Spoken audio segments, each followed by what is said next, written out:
नमस्कार दोस्तों, जय श्री राम। स्वागत है आप सभी का हमारे यूट्यूब चैनल में। आज हम बात करेंगे सिंह राशि के जातकों के बारे में। दोस्तों, यह जुलाई का समय सच में कोई मामूली नहीं है। जुलाई को शुक्र देव इस राशि में प्रवेश कर रहे हैं।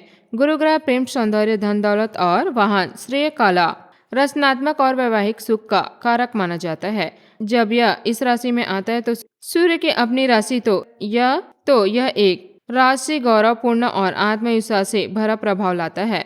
आपके जीवन में प्रेम के मामलों में नयापन आएगा। अगर आप विवाहित हैं तो पति पत्नी के बीच रोमांच और समझदारी बढ़ेगी। छोटी मोटी अनबन दूर होगी और घर में प्यार का माहौल बनेगा। अविवाहित हैं तो सही साथी मिलने या प्रपोजल आने के योग बन सकते हैं।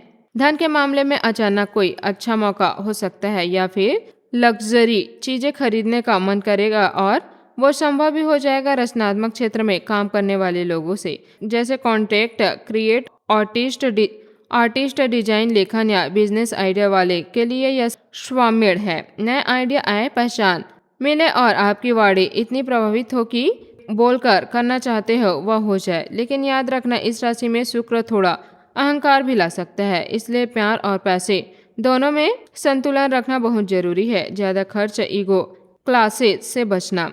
इसके साथ ही जुलाई के 11, 13, 19 तारीख को अमृत सिद्ध योग बन रहे हैं। यह योग किसी भी शुभ काम, उपाय, नई शुरुआत या किसी बड़ी इच्छा को सिद्ध करने के लिए बहुत शक्तिशाली माने जाते हैं।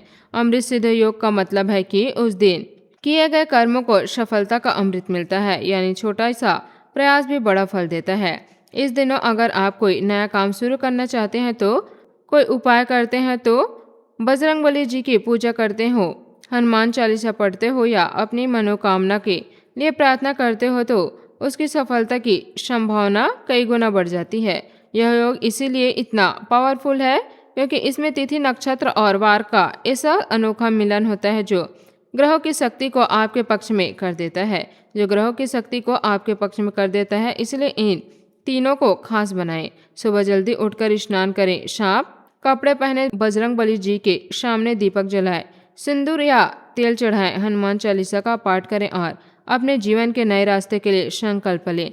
जो लोग इन दिनों कोई शुभ कार्य करोगे उनके जीवन में रचनात्मक जैसा बदलाव देखने को मिल सकता है। सूर्य देव इस राशि में प्रवेश कर रहे हैं। यह समय भावनाओं, घर, माता, संपत्ति, वाहन और आंतरिक शांति से जुड़ा होता है। इस दिन घर में शांति बनाए रखना, माता पिता का आशीर्वाद लेना, घर की छोटी मोटी मरम्मत या सजावट करना या परिवार के साथ समय बिताना बहुत शुभ रहेगा। भावनात्मक रूप से आप ज्यादा संवेदनशील हो सकते हैं, इसीलिए रचनात्मक बातों से बचें और सकारात्मक चीजों पर ध्यान दें।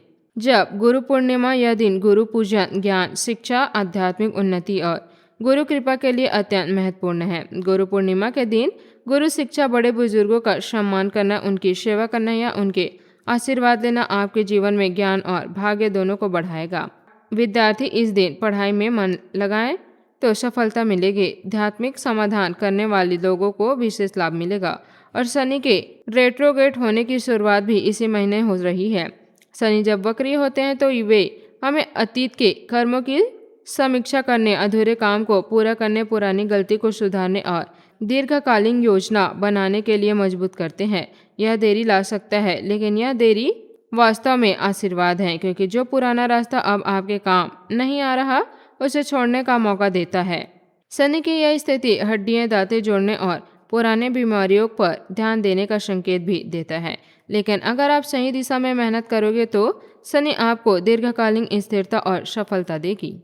ये सब मिलकर एक ऐसा माहौल बना रहे हैं जिसमें पुरानी चीजों का टूटना और नई चीजों का बनना दोनों एक साथ हो रहे हैं। मेरे प्यारे मित्रों, आपने अपने जीवन में कई चीजों का बलिदान दिया, समय का, पैसा, आराम का, कभी कभी सपनों का भी, आज भी दे रहे होंगे। लेकिन अब सवाल यह है कि वह बलिदान किस लिए था, क्या मजबूरी थी? अब जुलाई में वह बलिदान देने की जरूरत नहीं पड़ेगी, क्योंकि इस विशेष गोचर और तिथि योग के कारण आपकी समस्या का हल निकल चुका है। आज का उपाय, सुबह स्नान के बाद सूर्य देव को जल अर्पित करें। किसी जरूरतमंद को सफेद वस्तु का दान करें, जैसे चावल या कोई अन्य वस्तु। आज का शुभ अंक है 8। आज का शुभ रंग है पीला। जय बजरंगबली। धन्यवाद। आपका दिन शुभ हो।